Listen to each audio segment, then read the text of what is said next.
Good morning, good afternoon, good evening, my fellow YouTubers, Facebookians. Welcome to another edition of Living Simply and Fun. I'm your host, Rita, aka Aries, and that's Aaron, aka Hubu, or as some say, Halbu. Hail to you, champions. Alright, so, first of all, we smoked them because we had them. Thanks to Desert Smoke Review. Thanks to you, Wyatt. Yes.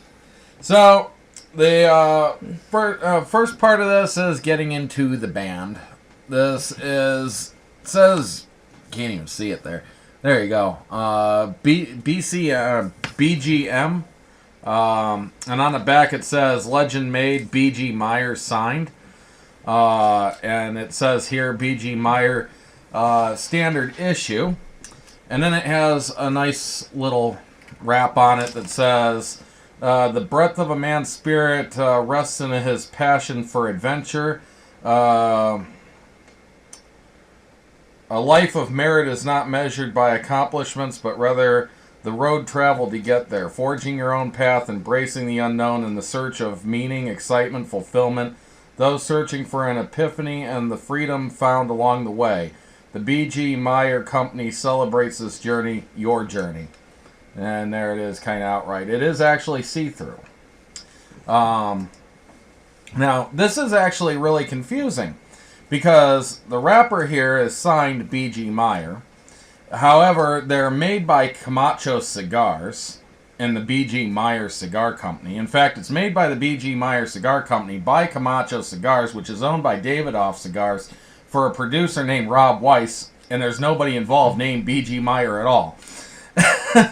Things that make you go, So the BGM Meyer, or BG Meyer Standard, is a Nicaraguan Puro. It's one of few cigars out there currently that actually have a full commercial. You can find the commercial on YouTube. Cigar Aficionado actually had it too.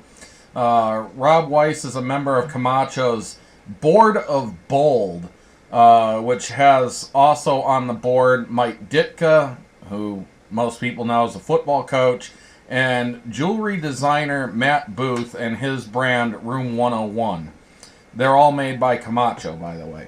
I like Room 101. They're some pretty tasty. I haven't tried any Room 101s yet. I don't think you have, but we'd be more than willing to try some eventually. I think we did try one, didn't we? Rob Weiss is a producer, and if you don't know anything about him, really, he did the film Amongst Friends, American Psycho, and Farce of the Penguin. So you're thinking about Aging Room. Yes. And then he also did some TV shows called Ballers, which I think just about to come out. I guess he's best known for an HBO TV series called Entourage, and another one called Punk'd. It seems they're all HBO specials. So there you go. That's the story behind B.G. Meyer. Now, getting into the cigar, to be honest, we've noticed that Desert Smoke Review has not reviewed this one yet. Quite surprised by that that we got to try one first that they sent to us. So, first of all, we didn't pick up any smells off the wrapper or anything. We honestly were in such a hurry to try this one that we pretty much just ripped off the wrapper and said, "You're going." And then it was like, oh, I didn't sniff it first. Didn't smell it, didn't try to pick up any hints. No foot smells. Oh well, we got into it. So, the first third, you give your thoughts first. First, when I lit it up, when I first took the first initial, say, 16 puffs, I picked up notes of vanilla, honey, coffee, and some cedar, and I was just enjoying it immensely. Thank you, Wyatt, for sending it.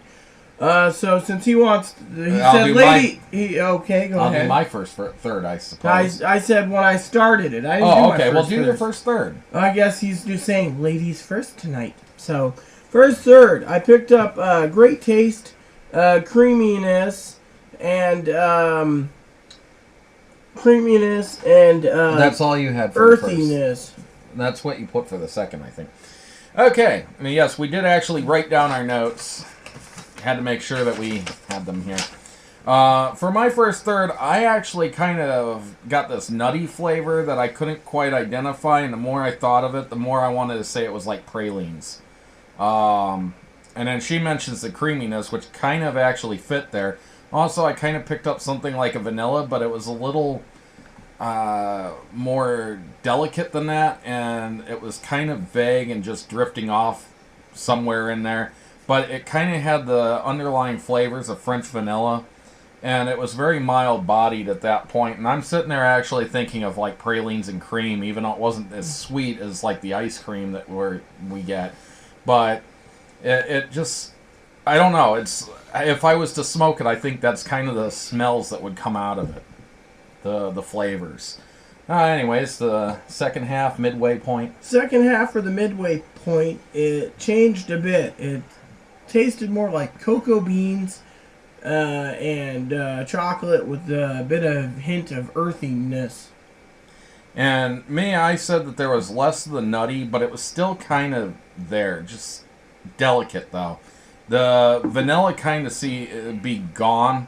It was still slightly creamy, still mild-bodied, but I started to pick up the hints of some type of wood, and I would say closest I could come up with is mesquite from the smells that I'm familiar with.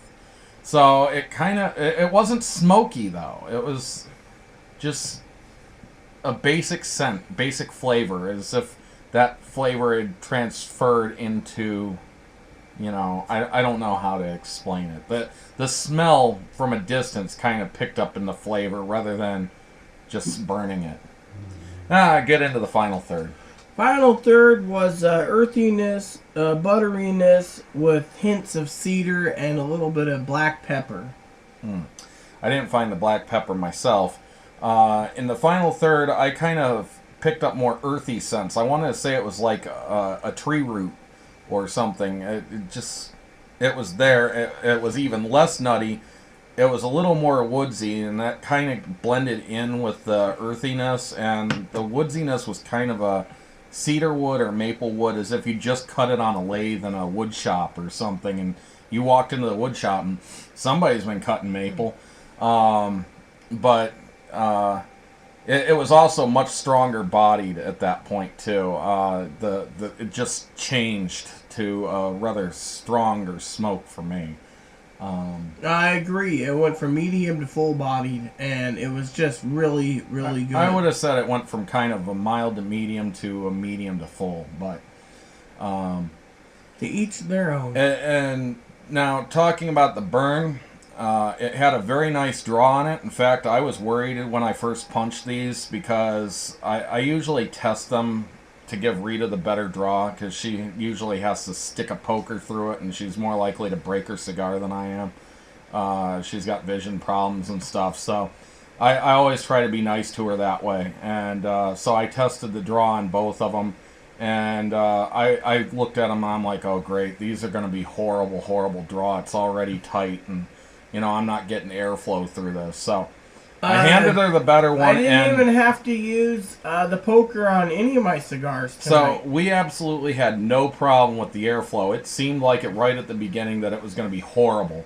but the airflow was magnificent, honestly.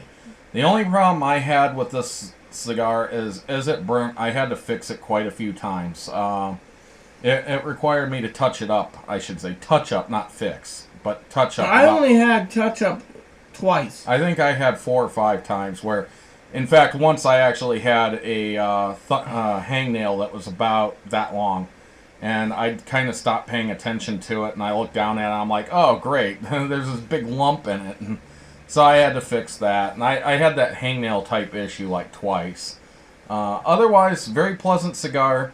I'm going to have to give this overall about a 9.2. The price is a little higher than cigars that I would typically be looking at buying myself. Again, thank you, Wyatt, for these cigars. And because of the price, right after this we had a Quorum, which is about $1.25 a stick, roughly. Those are yummy cigars, too. The Quorum. Mm-hmm. I have problems pronouncing that word. Anyways, I keep wanting to say Koran, just like the book here, Koran. I want to pronounce it quorum because I know it's not Quran, and I know that the word is quorum, like having the smallest, like if you have a group of people getting together and you can't have the group meeting if you don't have a certain number of people. It's a word typically used with like Masonic events, etc. You have to have a certain membership present. I suppose board members have that with businesses, etc. You have 20 board members, you have to have at least 10 to have your meeting. So we had one of those right afterwards, though. It's about $1.25, $1.35 a stick. $30 a bundle is basically the price. And in some ways, that was just as good. Look but for a lot review cheaper. on We it. will do a review on that eventually. So, there you but have it. I'm going to give this a 9.2 for the BG Meyer standard. And you, Rita? I'm going to give it a 9.2 just because you hit it right on the head, the nail on the head. So, with that said, please add and subscribe and again, if you like. thank you very much. This was greatly appreciated. We loved it. And it's probably one we wouldn't have tried otherwise. Please add and subscribe if you like. Please post comments, leave feedback, suggestions, and please subscribe. Thank you, and may God bless the world.